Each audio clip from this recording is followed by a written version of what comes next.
Welcome to From the Ashes, the Dungeon Crawler Network podcast all about Ashes of Creation by Intrepid Studios. Bear witness to the rebirth of the MMORPG genre from the ashes of an industry that has left the gamers behind. I'm Aggelos, founder of the Dungeon Crawler Network, and we are coming to you live from the Mighty Beard Tavern, and I am joined by my co-host, Stormzlord. How are you, sir? I'm doing awesome this week. I'm doing awesome. Excellent. We also have Alpha Soul over there. How are you? Doing great. And we also have a special guest on the show tonight, Monovoid. How are you, Monovoid? Hey, good. Awesome. So, I guess before we get going into the show, a little bit of an explanation. I apologize to those of you who are here live with us right now. We're a few minutes late. We had a little bit of a last-minute snafu. One of our other guests, unfortunately, had some internet issues, and we had to take the topic we were going to talk about and go, we're going to have to talk about something completely different and come up with it in a very little amount of time. So that's what I was frantically doing before the show started, scrapping everything else I had done and saving that for later, and then coming up with something else. It's cool. We're here now. I'm not at all panicked. I am panicked. No, it's okay. All right, let's go ahead and talk about what we're talking about this week.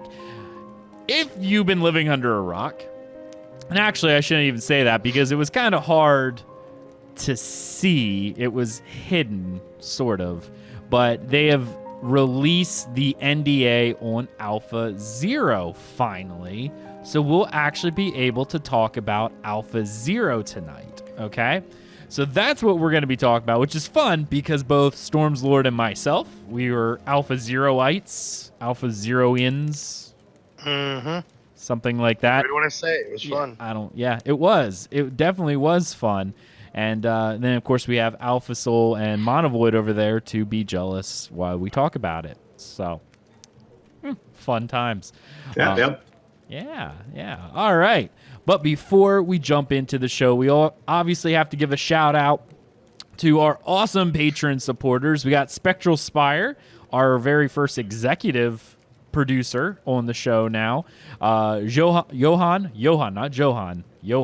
Got to remember that. Johan.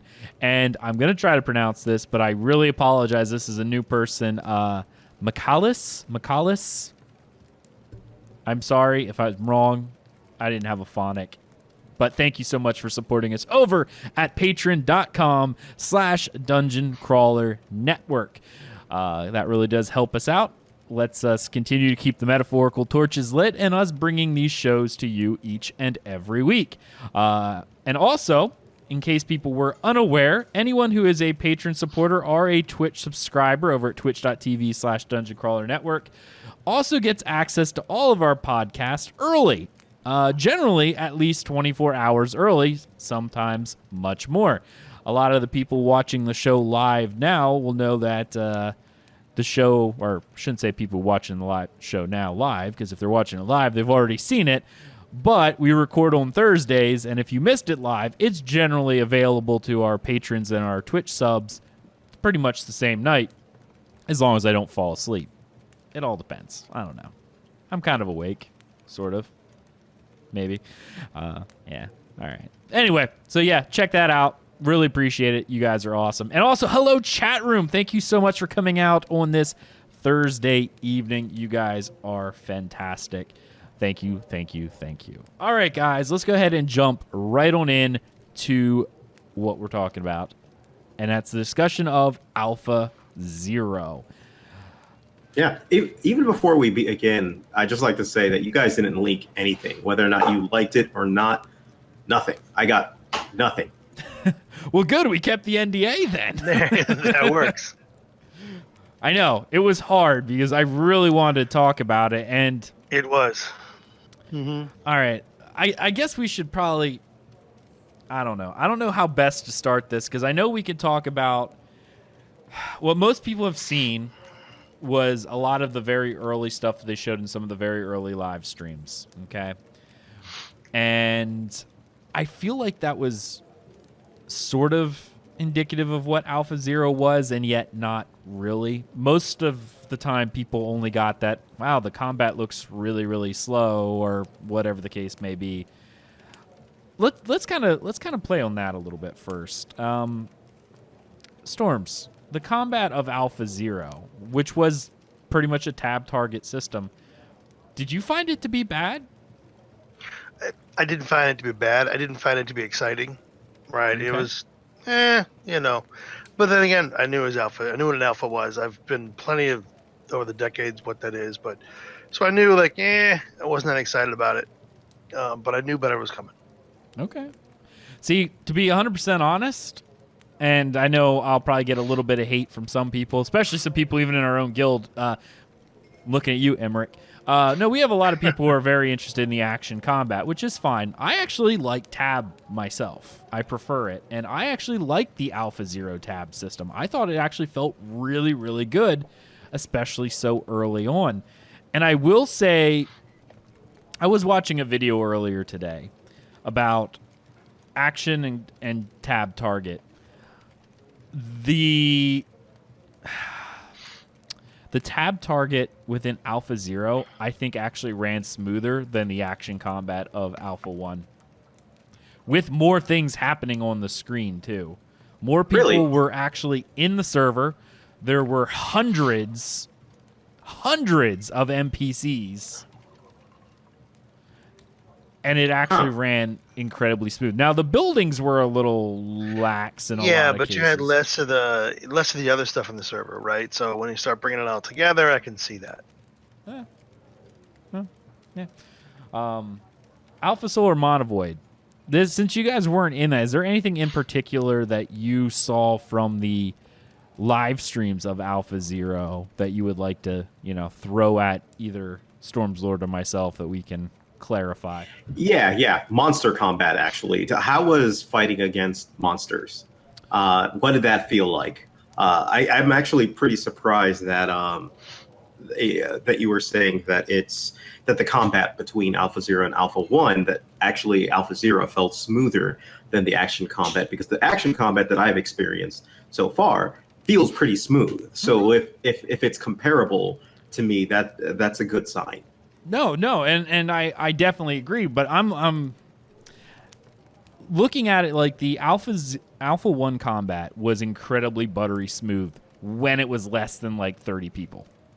When we started getting more and more people, and we were also seeing some issues with, especially melee in particular, where like you could have swore that hit. Like ping was really an issue that seemed to be a problem. Not so much within Alpha Zero. Now, because I know, very early on, actually, I can't show any of the screenshots because that's all under there, but I can actually pull it up myself and look at it, and then, hold on, I got to take my glasses off so people can't look.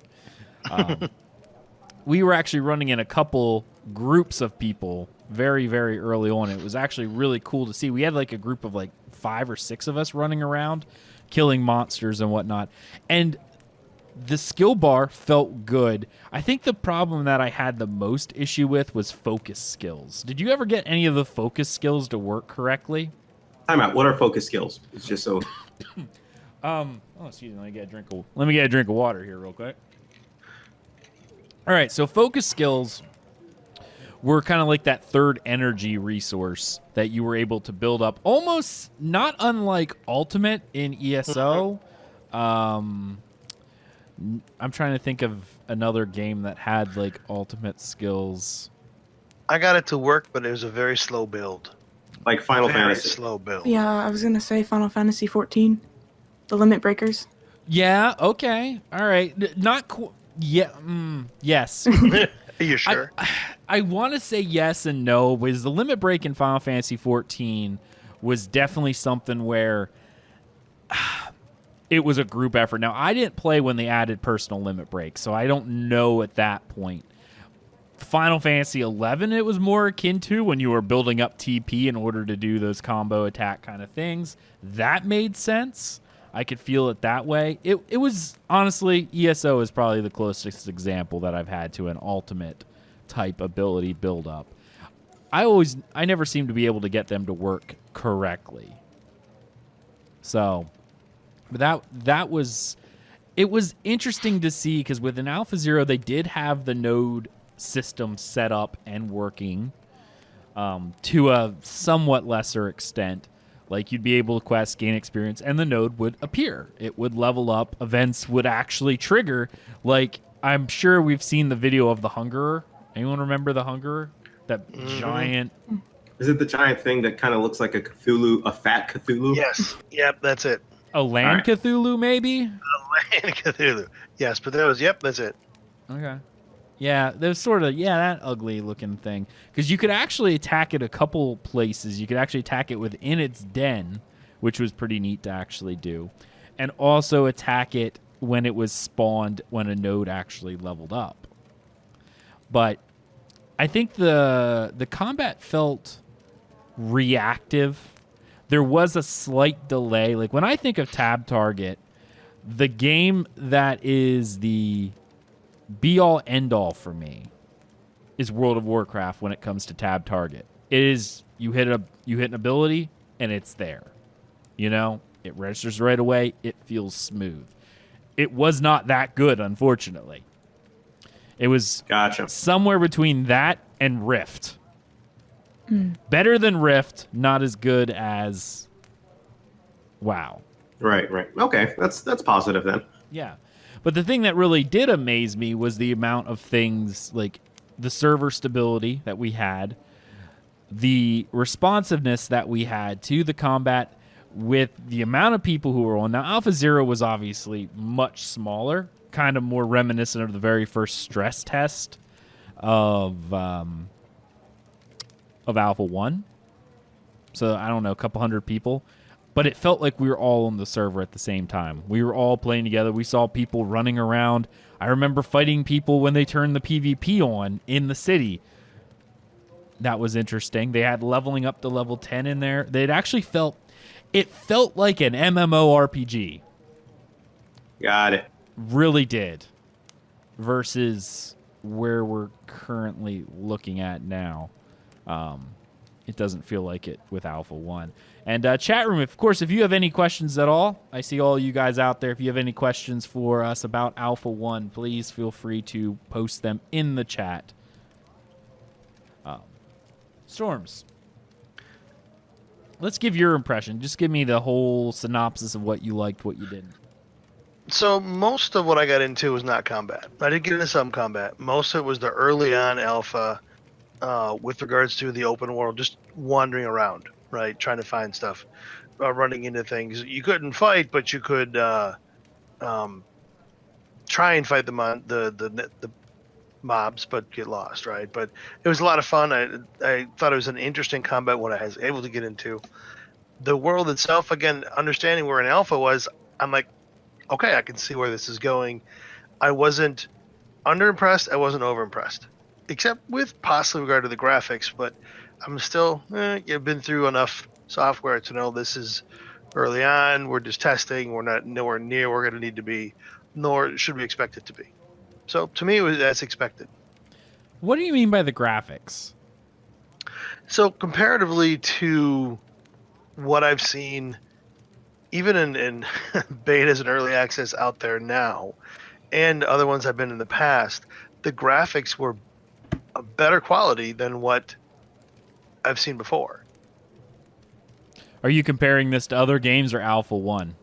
I'm comparing it to other games, not Alpha 1. Okay. Right? Because it's not fair to me to compare Alpha to Alpha 1, but to compare Alpha to other, or Alpha 0 to other games that were supposedly in Alpha or even in a beta, the graphics themselves were better in Ashes to me than those other ones. Okay.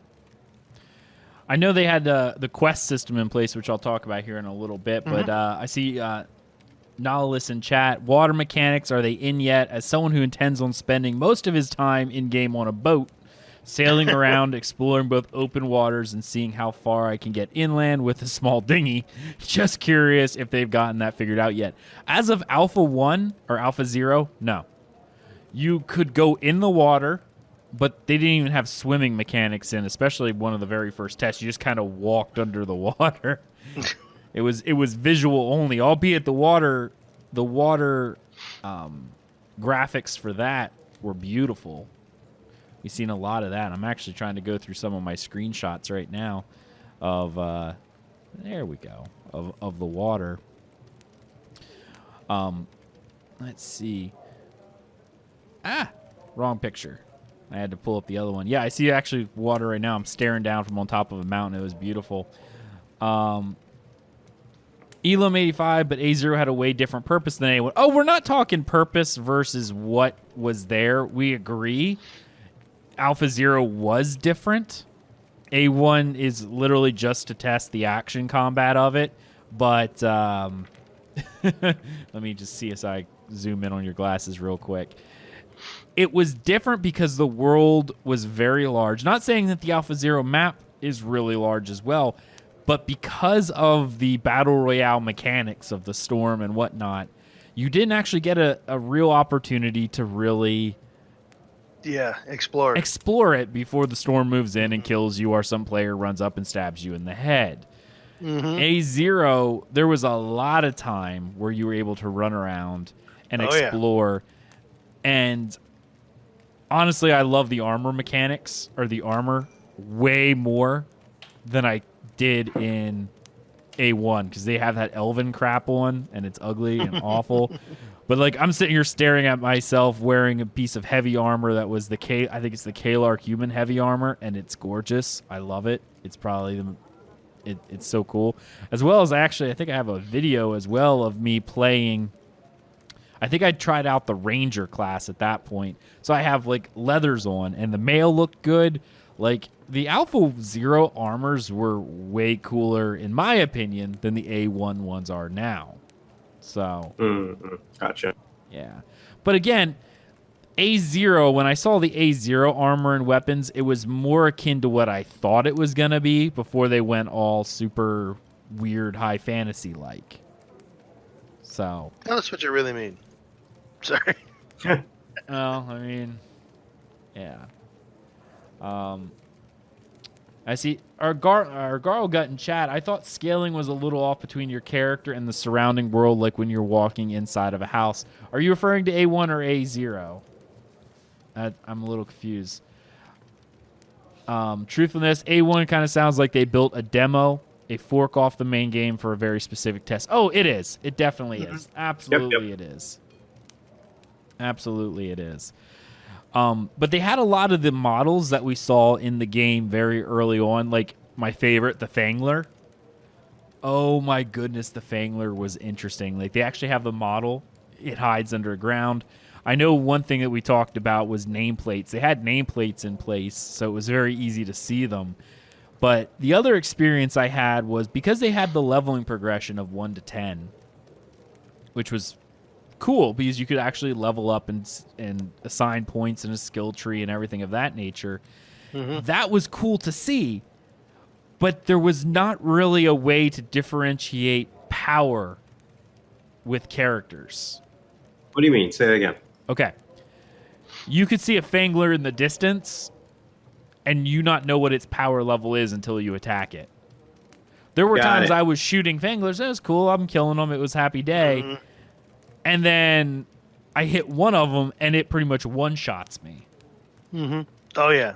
You couldn't tell that. You couldn't. Until you started attacking, you couldn't tell exactly what the mobs were. Again, Alpha Zero, it was early. They didn't have like an inspect feature, but it was cool to actually see that. It kind of gave a sense of danger. Monovoid, you've been kind of quiet. What are your thoughts? Do you have any questions? I actually have one. I've been thinking about it for a while. Going into A1 and running around doing the animations, how did the animations feel to cast and use, and how did they look compared to what you've experienced in others? Like, was it a big difference between A1 and A0 in that matter? There was a difference. There really was a difference. I'm trying to think of the best way to describe it, because so many of the skills that were available within A0 do not have a counterpart in A1. I'm specifically thinking like the mage had like lightning spells and ice bolts, which felt great, right? Mhm. Like they look cool. They look like a spellcaster animation, but they weren't as snappy as the ones you're seeing now. Like the teleport Big- spell. Big flashy. Yeah, they weren't as big and flashy. They definitely were not as flashy as they like are. the meteor. Yeah, Like the significant difference between the ice that dropped on you and then the meteor, right? Tremendous difference between the two, but you expect that. But I kind of like the older animations, to be honest, because I'm sitting there going, oh, I'm fearing for what Guild Wars 2 had, or still has, with the amount of glow everywhere, not just from characters, but from spell effects. If you watch some of the raid videos, it's hard to tell at all what's going on because it's just a giant glowing mesh. Yeah. It's like somewhere in that ball of light, yeah. something is Yes, happening. in there. The closest thing I have in my head is the old Bugs Bunny cartoons whenever they wanted to simulate a fight and they had all the people in a giant dust cloud and you just knew if you got in the dust cloud you're getting hit. It's similar to that, but it's just full of spell effects. You just know, okay, if you go in there, you're going to get hit by something. You don't know if it's friendly or if it's not. See, I agree with truthiness here. Like, I love glowy spell effects. And tap targeting is my preferred combat style. Mm-hmm. Okay. Oh. Hey, quick question. Mm-hmm. So, what was the group size like? I think the most we ever had in a group very early on, and I'm actually looking. Oh, the compass was different. It was only like 5 or 6 people, not including you. Yeah, that's all I had in mind. Yeah, I think that was the most we ever had. Now, grouping was interesting because I know very early on, a lot of people weren't. They were kind of running in, just messing around. There was a handful of us. Shout out to 100 Shots, KYHZ, and Zella. I know we were all in a group, and Doria as well. We were all playing very early on together, leveling up, running around, trying to find our way into and break the map, which was a lot of fun to do. Because they did open Dunheim, that dwarven dungeon, but it only advanced or only opened up if a node leveled. But there was a way you could kind of glitch your way into it, which was interesting to see. And I'm sitting here looking at a screenshot of a Fangler Blossom. It's so cute. I want one. You got little sharp teeth. But they actually did have an active quest system in place as well. So how did that work? How did that work? Okay, the quest system was interesting, especially early on, because unlike some of the other games, there was no real marker saying that there was a quest. But what you did, they kind of did it naturally very early on, whereas if someone had a quest, the NPC would wave at you. You make a motion to hey, until it bugged out at one point, in which case then it was stuck in the default animation. That happened a lot. But you could then talk to them and it was a standard, World of Warcraft, hey, there's a line of text and you accept the quest or you don't. But yeah, it was just very simple stuff. They actually had a few kill quests. Like I'm sitting here looking at one of them now, which was like kill 5 twisted rabbits. Those things were scary. They had tasks, which were trying to show the different types of quests that were going to be in the game. The task, the hunting quest, and then like the narratives. I never found one of the. I shouldn't say that. The narrative quest always seemed to update regardless of who started it because it was tied to the zone itself. So it almost felt like a public quest in Warhammer. Did anyone play Warhammer? No, but when you say public cut, it like Rift? Yes, in a way. Because you would actually get a notification that, hey, this is advancing, or that Sorrow's Hunger is advancing on a node. Things like that. Like the story quest would advance, I remember just being out in the Underrealm forest with the mushrooms, just killing things, and all of a sudden, I forget what the name of the quest was. I'm trying to find a screenshot with one of them, and I'm not lucking out here. I'm not looking out at all. Okay. That's weird. I can't find the name of it, but the title changed. It was like explore the area or whatever, and then all of a sudden it was like defeat Sorrow's hunger, and a message appeared saying that Sorrow's hunger was advancing on a node. And that quest was not something that I felt like was in my journal. It was just kind of the quest of the area I was in, which is really kind of neat. I like that. And Warhammer kind of pulled that off with Public Quest, whereas it didn't really go in your journal, but when you entered a zone of influence of that Public Quest, it would pop up kind of similar to what WoW does right now with their, what are they called, bonus objectives, where when you enter the area, the bonus objective appears. Now, Warhammer did it where it was like different stages and chapters and things like that, that when you got there, if you got there early at stage 1, it's like, call the chaos. So you're just killing little things, and as the bar fills up, more and more stuff happens. It gets harder and harder as you go along. Water. Gotcha. I didn't experience any of those, but that's okay. Really? Yeah, no, I didn't get that much into. That's the problem. Is I was very busy time at work with kids, so it was like I got on when I could. I did a lot of exploration, a little bit of combat, and really hardly any questing in Alpha Zero. Right. I see Nihilus in chat. Movement mechanics. Sounds odd to ask. How did the visuals of the running walking feel when reacting with the world? Well.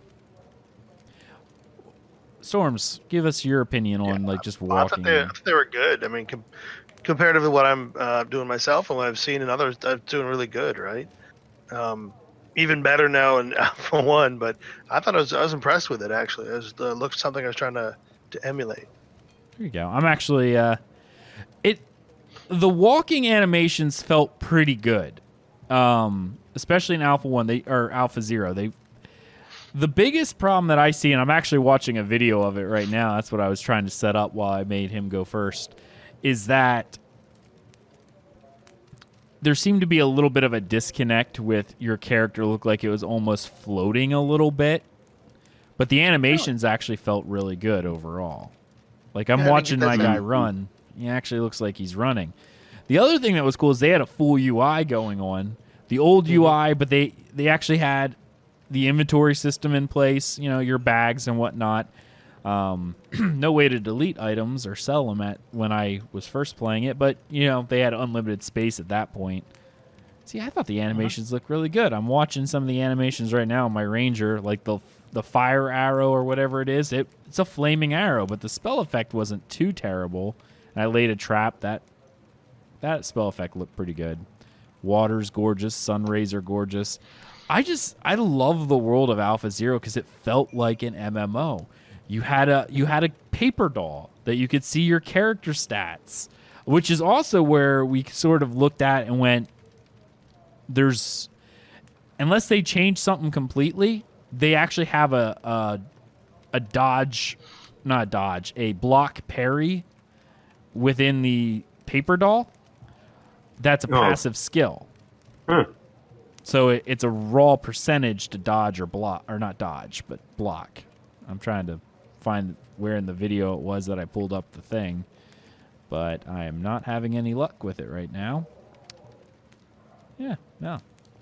Oh, I'm just watching this and really missing Alpha. Yeah, because I'm actually things are fighting me and they're just evading like tab target because that's all they had in place at this point in time. Any other questions before we move on? I don't want to really go long, but again, we kind of got stuck with this real quick. Anything? I do have one question. Sure. And that's for both of you. Is the knowledge of what you guys have experienced in Alpha Zero, is that what formed your opinion for why you don't want the NDA to be released? That's a good question. I would honestly say yeah, because Alpha Zero, while the combat was not, I didn't mind it, but obviously with modern MMOs, it wasn't even what they said they were going to do. It was tab target. It looked like, I'll say generic fantasy MMO, whatever. Okay? Mm-hmm. And it looked like they bought an asset to do it. Yeah. And which is fine. They weren't testing that, right? So to me, it looked like they had pulled an asset off the shelf, hey, let's use this so we can test the other stuff. Right. Yeah. Now, and I brought that up because that was something when I started talking about armor and weapons and what I like and what I don't like. I like the armor and weapons that were available within Alpha 0 more than I did with Alpha 1. And Steven was saying that they did not buy a pack in order to make those. Those were all designed and will be in the game. That's good. But that doesn't mean the mechanics or the walking or the all that sort of stuff, right? You never know what they're going to pull from a shelf just so you can prototype. Sure. I mean, but yeah, no, it's again, from being inside the software, this is to me just the normal process you go through. Mm-hmm.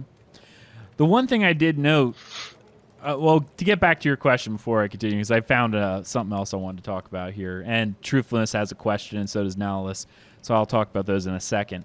I definitely do feel like Alpha Zero would have been more indicative of what Ashes of Creation was going to be in the end than what the current Battle Royale stress testing that is going on right now.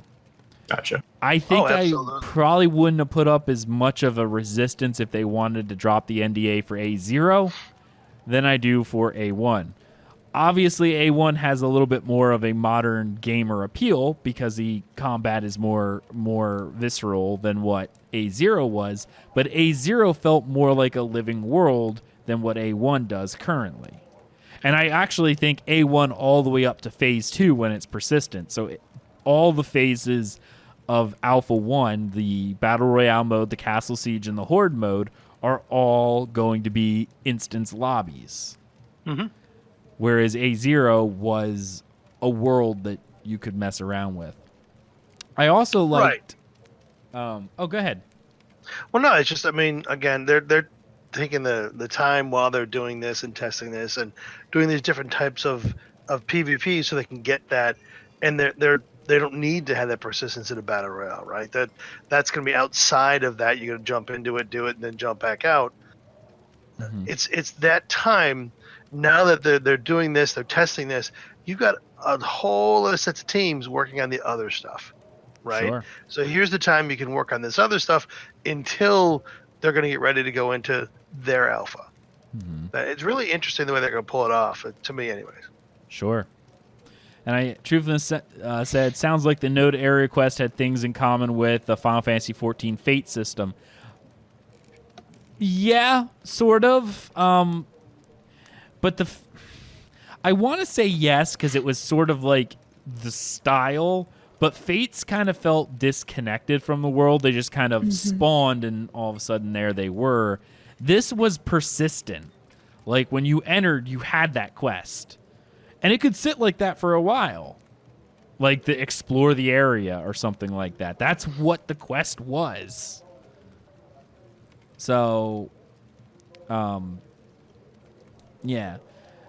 With A0 and A1, in both of your opinions, is it worth someone spending the $250 to get into A2? If you're interested in Ashes of Creation, yes. I would say yes.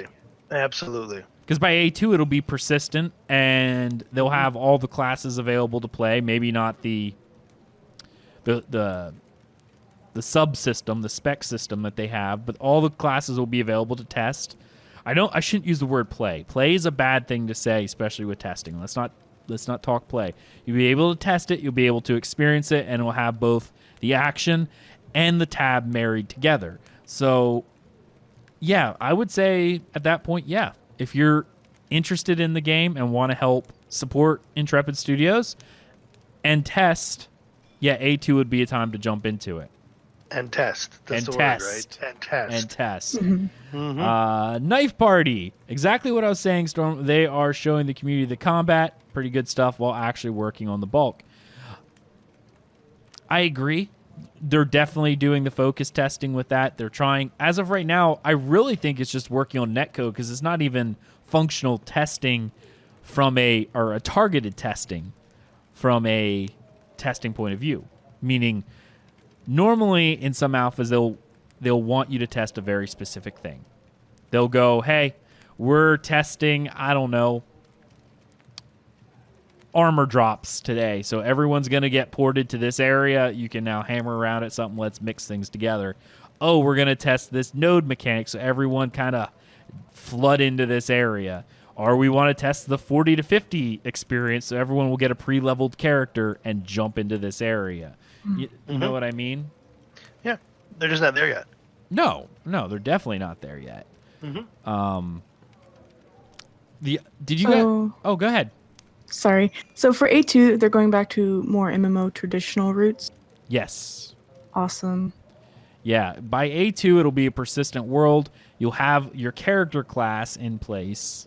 So you'll actually be able to play the class as it is, and you'll also be able to level from like 1 to 10. It's definitely more traditional and more indicative of what it is, right? What Ashes of Creation really is. Are we going to be able to play around with character creation at that point?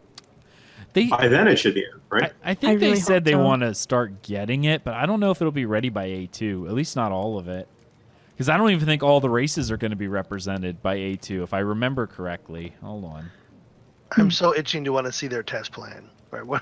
When are all these pieces Me going to be too. ready? I want to test this, get it all figured out where they're going. That to me is going to be interesting to find out which way they go and how they do it. All right, so Alpha 1 Phase 2, hybrid action and tab target system, progression to level 24 races, 8 archetypes, crafting artisan classes, guilds, name reservation, and a 120 km squared map is what they're going to have for Alpha 1 Phase 2. Awesome. Yeah. Awesome. But then by Alpha 2, it's going to be completely persistent, open 24/7 until launch, testing wipes possible, Tulnar race, and ships. Yes. So we won't even see ships until A2, according to this. Alpha 1 is meant to bring in the suit of some of the races for, I believe. Yep, that's early 2019. Absolutely. Where was the other question I had up here? Is there one? No. Oh. Okay, so I was looking through this. I love the fact that they went back to fairly standard RPG stats in A0 that in A1 we currently aren't seeing because they kind of did away with that. What stats were they? Power, dexterity, constitution, willpower, wisdom, and mentality. Yep. I know it's not completely the same, but it is sort of It's having standard those. set. Yeah. Now, here's something that I kind of thought was interesting. On top of that, this sort of reminded me closer to BDO than anything else. They had physical attack, magical attack, and then a block percentage. Those were the other stats that were available. Now, and I'll talk in a little bit more going forward, but it seemed like your physical attack and your magical attack, your other stats would play into that, but it very much reminded me of BDO because they only kind of had the two. You either had high attack or defense. Those were your two things. But like I'm looking over this right now, and I highlighted over the paper doll and all the armor, which by the way they have a lot of armor. It's like boots, pants, belt, gloves, bracers, chest, shoulders, helm, necklace, 2 rings, 2 earrings, and 3 weapon slots. Main hand, offhand, and then like a ranged slot on the paper doll originally. But in addition to the different types of armors, they actually had additional stats. Like I'm looking here at a shirt of courage, which was a light armor that had dexterity and spirit on it. I don't really know why at that point, and where spirit comes into this because I don't see spirit anywhere else on the paper doll. but they had additional stats such as physical damage bonus, physical accuracy, HP regain, and physical defense mitigation stats.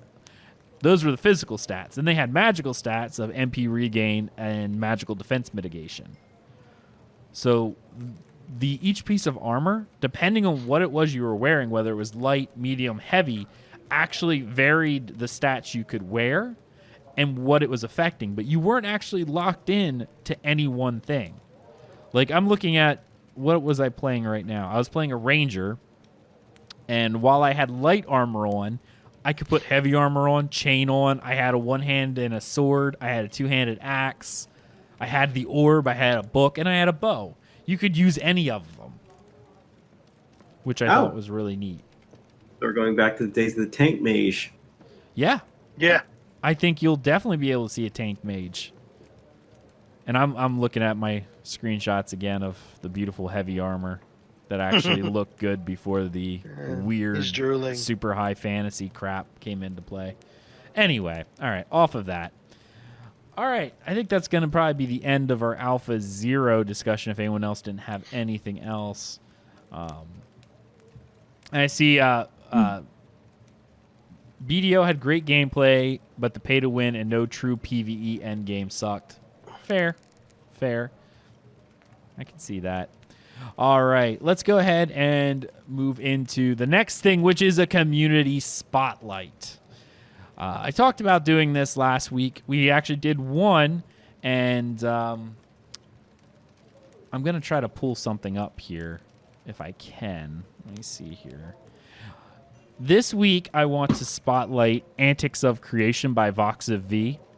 I don't know if anyone's actually seen this before, but it's a comic series, and it's a fantastic comic series. Absolutely fantastic. And I'll have the link in the description below. I'm going to try to turn it on right now, so I'm going to try to share my screen. I'm going to try anyway. Let's add a source, and we'll just do a display capture. Yeah, that'll work. Oh, perfect. Oh, add existing source. All right. There we go. It's up here on the screen, so if you're watching now, you'll be able to see it. This is Antics of Creation, and his art style is fantastic. So far, he has 6 different comics that all kind of follow a story of the early Alpha Zero characters that we saw. It's on what is it called? Tapas.io, Tapas.io is the site that he has it on. But art style's gorgeous. It's showing the mage that we saw very early on, shows the ranger, and it just kind of makes fun of the actual game itself. It's pretty neat. Like in this very first comic, it sets up this weird this dark, eerie setting where the ranger's telling the mage, this isn't a good idea. You really should stay away from that. This thing is the deepest form of corruption, as you can see if you're reading it right now. And she's like, no, it's cool. I'm gonna take it. And he's like, so what are you gonna name it? And she holds up one of those evil bunny things. You remember seeing those, the evil bunnies? No? No one remembers the twisted bunnies? I remember. They were great. Nope. Sorry, don't. You could actually... well, the twisted bunnies. And, of course, the mage just kind of funny goes, I was thinking Steven as the name for this angry... She's, like, holding it like this amazing pet. And this thing is, like, snarling, like, foaming at the mouth, trying to bite her. Yeah, it's pretty awesome. The bunny is really cool. So... I definitely encourage you to check him out. This is Antics of Creation from VoxoV in the community. I love his work. It is absolutely fantastic. He's a fantastic artist. Absolutely fantastic. There will be a link in the description of this podcast on our site, dungeoncrawlernetwork.com, where you can actually see it. I got to get out of full screen mode at this point. Maybe. There we go. So definitely check that out. For those who are listening on the podcast, the address, if I can see it, is tapas.io/series/Antics of Creation. Go ahead and check that out. You will not be disappointed. I promise you that. All right, guys. I think we're at the end of the show. I know it's a little early of a show, but I had a lot of fun. and a lot of fun. So let's go around the table and let people know where they can find you. Let's start with our guest, Monovoid. Hello. So where can people find you? Well, I do currently have a YouTube channel, just the same name I use on Discord, Monovoid, and that's really it. I don't use a lot of other social medias. I mean, I have Twitter, but it's my real name on that. It's April with a little heart. It's all good. So check out Monovoid and the videos that she does over there. And Alpha Soul, where can people find you? Yeah, you guys can find me on Discord in the Dungeon Crawler Network, usually in the Hands of Fate channel. You can also find me on the Ashes of Creation official channel. And finally, you can find me on YouTube as well, youtube.com/DRACDOC, where I do fragrance reviews. There you go. Stormzlord. Well, you can find me the Dungeon Crawler Network Discord, and I'm sort of waking up now. That's okay. You can find me on Twitter. You can find me on the Digital Pepper Studios website. You can find us on the Google Store, the iOS Store, as we all prep for Halloween and then figure out what's next. All right. And, of course, you can follow me on Twitter at Aggelos, AGGELOS_DCN. There'll be a link in the description of this show. And, of course, if you're interested in joining us within Ashes of Creation, check out our guild, Hands of Fate, PVX guild, based out of the North American Data Center, but we have players from all over the world. We schedule events for each region's prime time, so if you're EU or Oceanic resident but have enjoyed playing with us in the past, or maybe for the first time, we encourage you to check us out. Guilds focuses on progression rating, small-scale PvE, crafting, node-based PvE, aka the open world, and, of course, community growth. Definitely looking to fill out some of our PvE squads. I know we have a few of our PvPers just drooling right now to get some blood. It's kind of crazy at this point. Absolutely. I have to unleash them soon, I guess. I don't know. It's nuts. Anyway, check us out, handsoffateaoc.com. Of course, this entire episode of From the Ashes was produced by myself, Stormzlord, Alpha Soul, and our behind-the-scenes producer, Spectral Spire. Thank you so much for helping us set up this show. You can follow everything we do over at dungeoncrawlernetwork.com. There you can find links to all of our social media, including Twitch, YouTube, Twitter, and Facebook. Be sure to check out our Patreon at patreon.com/dungeoncrawlernetwork if you want to help support the show. You can also leave us a review on iTunes, because that lets people know that we are a real podcast, that we say real words, and sometimes it matters. And finally, because I forgot to make the announcement at the start of the show, we are now officially on SoundCloud and Spotify as of today. So you can get all of our shows on Spotify now and SoundCloud as well. So, hey, if you don't like watching on YouTube, listen to Spotify, give us a follow there. That would be awesome. Thank you so much for joining us on this episode of From the Ashes, and we'll see you next time. See you later, everybody.